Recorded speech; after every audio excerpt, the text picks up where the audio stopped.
last session on power measurement of electrical circuits. Okay, so we have been looking at some basics. We've also looked at single phase.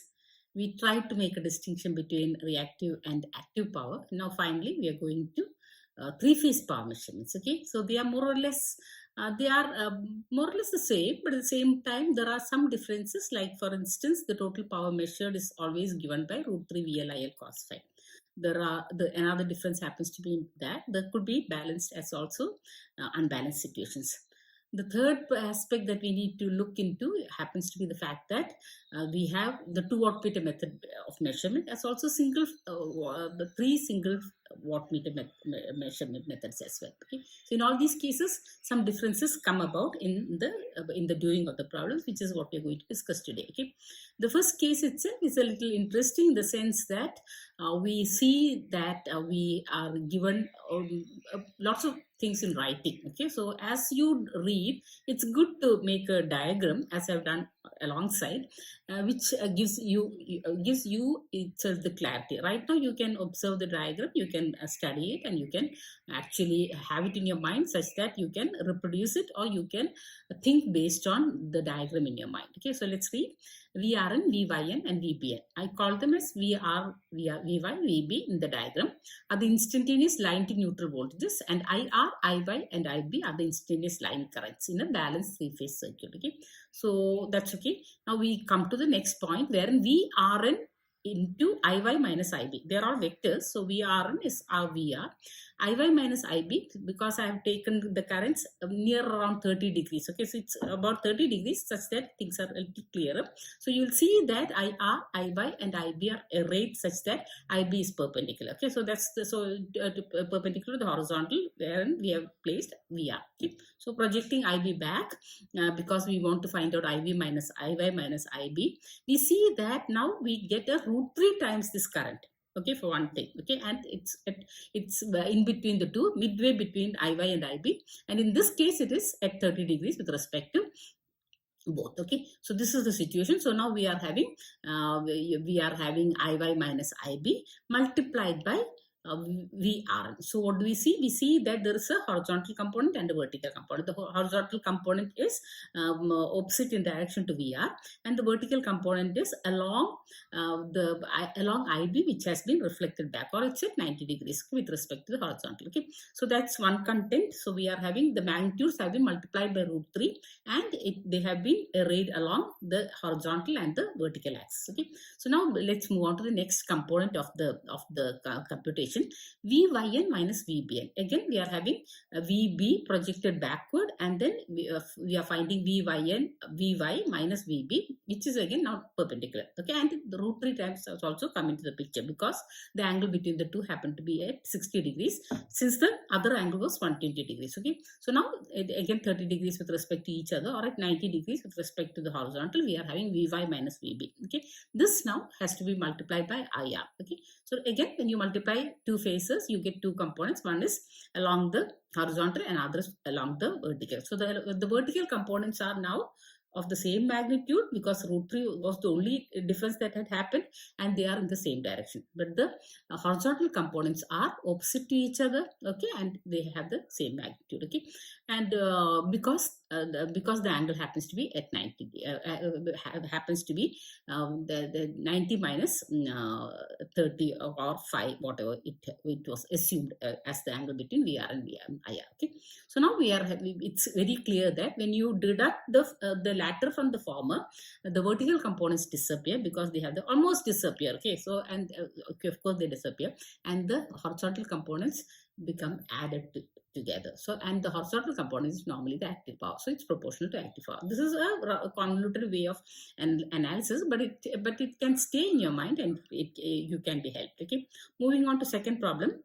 3-phase 11 kV, that's line to line, 50 hertz, 200 kilowatt. Okay, load has a power factor of 0.8. Okay, so power factor of 0.8 means the sine component, that is the reactive power component, will be 0.6 times the kVA. kVA will be given by 200 by 0.8. Okay, a delta connected three-phase capacitor. So the delta connected means the capacitor is now going to have phase voltage as 11 kV. Okay, unlike in the earlier case, is used to improve the power factor to unity. So there is a power, so which means that all the kVAR that was required by the load now has to be nullified by the capacitor or supplied by the capacitor to bring the power factor to unity. Okay, the capacitance per phase of the capacitor in microfarad is what. Okay, so the first phase is to calculate the total reactive power that has to be nullified, which is given by 200. That is 200 divided by 0.8. That gives you kVA multiplied by 0.6, 150 kVAR. Okay, so this and per phase, that is each of the capacitors in each of these legs will try to address this kVAR. So each leg has to address 50 kVAR. Okay, divided by 3, 150 divided by 3, 50 kVAR. Okay, and this kVAR is obtained as voltage square divided by reactance. Okay, I suppose that's clear. Okay, so the voltage of each phase. Okay, so we have 11 kV, which now can be converted to 11,000 divided by root 3, and another 11,000 divided by root 3, and then you are also have you also 11,000 by root 3 is not required because the capacitors are having phase voltage. So 11,000 into 11,000 divided by 1,000 to be converted into kVAR, because we are equating it to 50 kVAR divided by X. So X can be computed, and X is equal to the reactance of the capacitance, which is equal to 1 by omega C. So based on the fact that omega is given by 314, because we are having a 50 Hertz system, we can calculate the value of capacitance C as 50 divided by 11,000 into 11 into 314. Okay, so it works out to be even approximately you can do this, because 11 into 11 is 121, and 3.14 can be equated to around 3. Okay, so 12 into 336, all the other things can be 12 into 3, no, 12 into 4, that's better. So let's say near or 40, so 50 by 40 is near or 1 point something. Okay, and all the other values are larger or very small, so you can go for this answer without doing actual computation, but you can also, this computation is also simple. Okay, moving on to the third problem. A 400 volt line to line 50 Hertz 3-phase balanced source supplies power to a star connected load whose rating is 12 root 3 kVA, and the power factor is given as equal to 0.8 and it's lagging. The rating in kVAR of the delta connected capacitive reactive power bank necessary to bring the power factor to unity. Okay, so it's very simple. The only thing that you've got to do is that 12 root 3 is the kVA, so multiplied by 0.6, because if 0.8 is the power factor, then sin phi is given by 0.6. So 12 root 3 into 0.6 gives us 12.47 as the overall rating of the capacitor. Okay, if you want to divide it into 3 for the 3 legs, then of course you can go for divide by 3. Okay, so that's not given as one of the answers. So though the question is a little ambiguous, you can still give the answer as equal to 12.47. Okay, moving on to question number 4. A balanced delta connected load of 8 plus J6. So the impedance is 10. Okay, and the power factor is 0.8 and sin phi is 0.6. Okay, per phase is connected to a 400 volt line to line 50 Hertz 3-phase supply lines. If the input power factor is to be improved to 0.9, so earlier the power factor was 0.8, now it has to be improved to 0.9. So the difference has to be now subscribed by the connecting a bank of star connected capacitors. The required kVAR of the bank is. Okay, so the total reactive power is the active VAR is R. So let's see. We know that Z is equal to 10. Current is given by because it's delta connected, so we can directly divide the voltage 400 volts by 10. So that gives us 40 amps, and we know that the power, so in total, is given by 3 times, because each of these each of the phase require power. So 3 into 400 into 40 into 0.8, let's say it's equal to W. Okay, of course you can calculate, it's a simple thing. Okay, since power factor is equal to 0.8, sin phi is equal to 0.6. Okay, so reactive power to be compensated will be given by W, the one that we are going to calculate, divided by 0.8 gives you kVA, multiplied by 0.6 gives you the kVAR requirement. Okay, or VAR requirement. Okay, then moving on to, so deduct from it the same old active power which doesn't change, divided by 0.9 gives you the new kVA multiplied by the sine part of cos inverse 0.9, because that is what is required to be compensated. So that gives us 0.266 W. Okay, so calculate W and then multiply it, and you see that it's very easily obtained as 10.2 kVAR. Okay, so since we have worked on kVA. Okay, So now moving on to the fifth problem. Here we go for the wattmeter method. So 2 wattmeter method is used for measurement of power in a balanced three-phase load supplied from a balanced three-phase system. If one of the wattmeters reads half of the other, both are positive, then the power factor of the load is. The first thing that we need to remember is that when you are connecting, okay, of course, the structure may be remembered. Anyway, we are going to see it. That is 1 wattmeter. We call it as W1, reads cos 30 plus 5. That is, it has a voltage VL, IL multiplied by cos 30 plus 5. The other wattmeter will be the same old VL, same old IL multiplied by sin 30, cos 30 minus 5. So cos 30 plus 5, cos 30 minus 5. This gives you the ratio. Okay, and now it said that 1 wattmeter reads half of the other, so half by 1 or half. Okay. So just a table is given here for your remembrance. That is where I have put in different power factor angles, that is 0, 30, 45, 60, 90. Okay, so negative values are also possible if they diverge beyond 90 degrees. Okay, so now we are having cos 30 plus 5.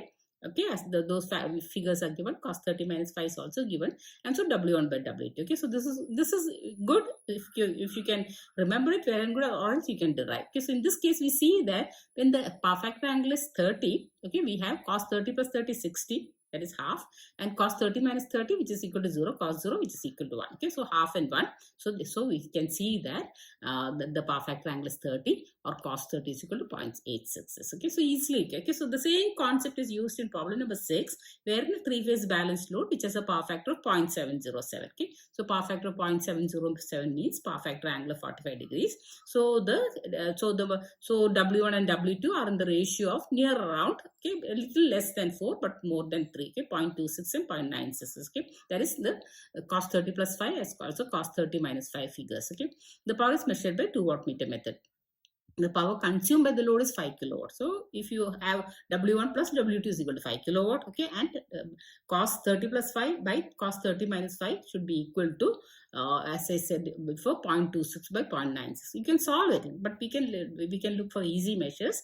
The power is measured by 2 wattmeter method. The readings of the 2 wattmeter will be, okay. So they are so though W1 plus W2 in all these cases in the given answers will be equal to 5 without doubt, but the ratio may not be near around 4. Okay, so if you look at the B, they are equal, both the readings are equal, which is not going to happen, and D is where they are very near. Okay, it's something like 3:2.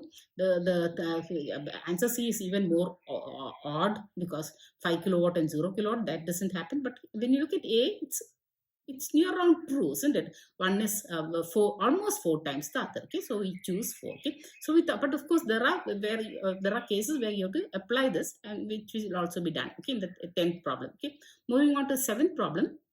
Here we see the 2 wattmeter method connection. As I said earlier, we are having the phase currents, the line currents or the phase currents. They happen to be the same because it's a star load. Okay, so these are the currents that the current coils measure of the wattmeter. Okay, the potential coils are connected such that they are connected between the lines. Okay, between two lines. Okay, so they measure normally the line to line voltage. Okay, so this is the situation, and we see that each of these loads are equal, balanced, and they have an amplitude of 5 or a magnitude of 5 and an angle of 60 degrees. So cos 60 is half. Okay, so that's already done. Okay, a line to line input voltage, so 3 phase 50 hertz AC circuit shown in the figure is 100. Okay, so 100 by root 3 is going to be the voltage across each of these loads. Okay, so 100 by root 3 by 5 will be the current. Okay, assuming that the phase sequence is R by B, what should the wattmeters read? Okay, so the wattmeters should read that is W1 plus W2 should be the total. Okay,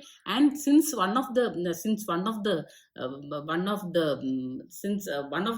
wattmeter is going to read 0, why? Because cos 30 plus 60 is going to be cos 90. So only one wattmeter will read, and how much will it read? It will read the same as equal to root 3 into VL, which is 100, into IL, which is equal to 100 by root 3 by 5, because 5 is the ohmic value, and cos 60. So this together will be equal to 1000 watts. So answer C is obviously the only solution to the problem. Okay, yeah, this is the only one which has a 0 reading for 1 wattmeter. So immediately you can go for it, but you can calculate and be confirmed. Okay, moving on to the 8th problem. 2 wattmeters which are connected to measure the total power on a 3-phase system supplying a balanced load read 10.5 kilowatt and minus 2.5 kilowatt. This is a different case wherein we are having one of the wattmeters having kicked back.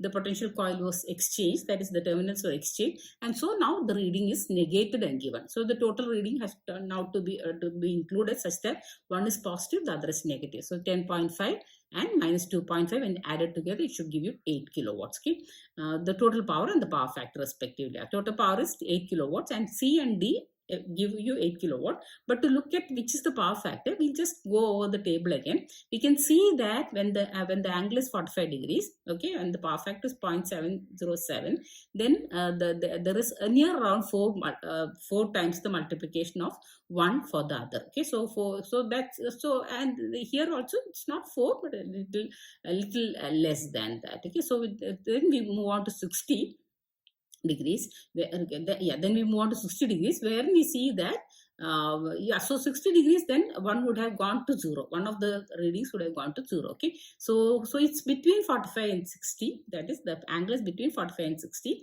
So the power factor is between half. Cos 60 is half, cos 45 is 0.707. So it can't be 0.334. It can be 0.52. Okay, of course you can calculate too, as we will be doing in the 10th problem. Okay, so now let's go to 9th problem. A wattmeter reads 400 watt when its current coil is connected to R phase, and its phase coil, pressure coil is connected between this phase and the neutral of a symmetrical 3-phase system supplying a balanced star connected load at 0.8 power factor inductive load. Okay, so this is what is shown in the diagram. We are having VR, we are also having IR. Okay, and we see that we are having a measurement. Okay, because the angle of lag happens to be corresponding to cos inverse of 0.8. Okay, because it's an inductive load. Okay, so that's how it's drawn here. Just the angle has not actually been taken into consideration. Okay, so now we move on to what is required out of us. The phase sequence is R by B. Okay, thank you. So that's why it's drawn accordingly. What will be the reading of this wattmeter if its pressure coil alone is reconnected between B and Y? Now it is not a phase to neutral kind of connection. It is between two phases. So what happens is that the voltage multiplied is going to be root 3 times. Okay, what else is different? So if it is between B and Y, I have extended voltage VB downward, okay, so or reflected back, and VY minus VB, okay, has been found out. Okay, and so just such that it comes near to IR. Okay, and now we see that whatever angle was originally between the two quantities measured, that is VR and IR, which is let's say 5. Okay, now becomes between IR and IR is not changed, but VR is changed to VY minus VB. Therein now the angle becomes 90 minus 5. Okay, so if earlier the power factor is 0.8, now the power factor becomes 0.6. Okay, so two quantities have changed. One is that from the reading of 400 watts, we have to make this difference. That is 400 divided by 0.8 into 0.6, because now the power factor is 0.6 and not power factor angle is seen by the wattmeter as 0.6. Okay, so divided by 0.8 multiplied by 0.6. Then further multiplication by root 3. Earlier you will get 300, that is 400 divided by 0.8 into 0.6 will give 300, multiplied by root 3, which is because of the elevated angle, elevated voltage which is measured, or increased voltage which is measured. So into root 3 gives us 590.6 as the wrong reading. Okay, that has taken place by the wattmeter. Okay, moving on to 10th problem. While measuring power of a 3-phase balanced load by 2 wattmeter method, the readings are 100 and 250 watts. Okay, we can't use the table this time because we don't have choices. We have to make the we have to make the computation. The power factor of the load is. Okay, so how do you do that? We know that you can take the ratio as cos 30 minus 5 by cos 30 plus 5 by 30 minus 5, because it gives you a smaller angle, so a larger value. Okay, because cosine of a smaller value is larger. Okay, so we have 250 on the numerator and 100 on the denominator. Okay, so 250 by 100, these are the two readings. Okay, and so now cos 30 minus 5 is cos 30 cos 5 minus plus sin 30 sin 5, and cos 30 is root 3 by 2, sin 30 is half. Similarly, on the denominator of the left hand side, we have cos 30 cos 5, which is root 3 by 2 into cos 5 minus sin 30 half sin 5. Okay, so all the two get cancelled, so we have such a picture, and that's equal to 2.5. Okay, so now root 3 cos 30 cos 5 plus sin 5 plus sine phi minus sine phi, such that you can divide by root 3 cos phi minus sine phi and make it as equal to 1 plus 2 sine phi by root 3 cos phi minus sine phi. Okay, so now cross multiply 2.5 minus 1, that is 1.5. You can cross multiply and you can take sine phi to one side, such that you can see that tan phi is equal to 1.5 root 3 by 3.5, or 3 by 7 into root 3. Okay, so take tan inverse, you get the angle, and then take the cosine of it to get the power factor, and that works out to be equal to 0.802. Okay, very simple. Okay, just a small computation is there. Okay, and an understanding. Okay, so moving on to the last of the problems in this session. A symmetrical star connected three-phase load is made of three identical coils having an internal resistance of 12 ohms and inductance of 142 millihenry. Okay, so if you know omega, you can definitely find out the power factor angle of this load, because it is always the load that creates the power factor angle. Okay, the power taken by this load when connected to a balanced three-phase 3-wire supply of 400 volt 50 hertz. Okay, it's a line-to-line voltage is measured using the 2 wattmeter method. The wattmeters used are similar and of type 400 volt 5 ampere UPF class 1 accuracy. Okay, determine expected readings in W1, W2, compute the total power. Okay, so total power is easily computed. Meanwhile, let's read the reading. Let's take the readings. Okay, so so first and foremost, we have to find out Z. Okay, such that we can find out the current. Okay, so what is X? X is simple because we already know that we are having 142 millihenry and it's a 50 hertz system. So 142 omega L will give you the 44.6 ohms as the reactance. Okay, so Z is now equal to, so you have square root of 44.6 whole square plus 12k, giving us Z as equal to 46.2 ohms. Okay, very near to 44.6. Okay, then we have also the power factor is given by R by Z as equal to 0.26. So this has some computation requirement because it happens to be in the old school of examinations where big marks were awarded for big questions. Okay, so we have at one stretch itself, after computing X, we have computed Z and also the power factor. Okay, so current can be easily now found out as 400 because it's a line-to-line voltage divided by root 3 and the impedance 46.2 as 5 amps. Okay, so a good answer has come out. Okay, so power is root 3 into 400, root 3 VL IL cos phi, root 3 into 400 into 5 into cos phi is 0.26. So 900.64 or 900 watts happens to be the power that is consumed. So now these two wattmeters must share this power. Okay, so how do they share it? Because we need to find out what is phi. Okay, because power factor is 0.26, take its cos inverse, phi is equal to 75 degrees. Okay, so now what do? We need to find out cos 45 by cos 105, because 30 plus 5 and 30 minus 5. Okay, but what's okay? So we see that we have cos 45, that is 30 plus 30 minus 75 is going to give us 45, and 30 plus 75 is going to give us 105. So taking the values of cosines of them, 0.707 by minus 0.966 gives us W1 minus W2. One of them will be kicking back. Okay, so and so the ratio is equal to 0.732. Moreover, W1 minus W2 is totality with one having kicked back with a negative sign is equal to 900.64. Okay, so now W2 has to be 900.64 by the ratio is there. So we just divide it by 1.732 and we get 520 for one and 1420 for the other. Okay, because we are solving an equation, that's all. And with this we come to an end of problems in power measurement, where we have tried to look at all aspects that have been covered in the GATE examinations since many years. Okay, so most of them ideas revolve around essentially the fact that three-phase is a little different. You have to have an understanding as to the balanced nature, as also the connections of the load. Are they in star or are they in delta? Okay, more often than not you will have capacitors subscribing to the reactive component, so reactive power calculation is very, very important. Okay, some of the diagrams that have been drawn are good to be remembered, such that you can apply immediately. Okay, the second aspect happens to be the power measurement. Sometimes power is measured using three single wattmeters, or based on each of these phases, wherein the current coil will take the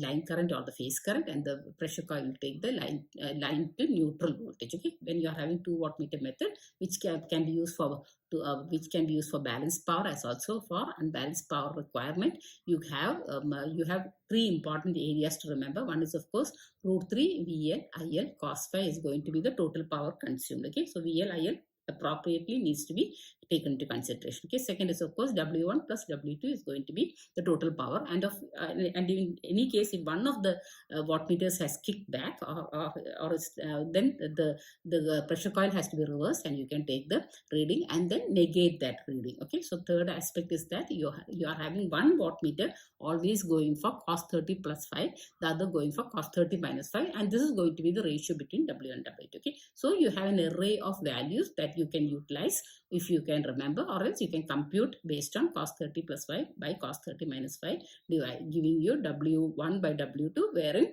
which is larger, etc., will depend upon the angle that the angle which will depend upon 30 plus 5 and 30 minus 5. Okay, so I suppose you are more or less thorough about power measurements, because now we are moving into transients. Okay, the most important, the what is at the heart of any kind of electrical engineering. Thank you.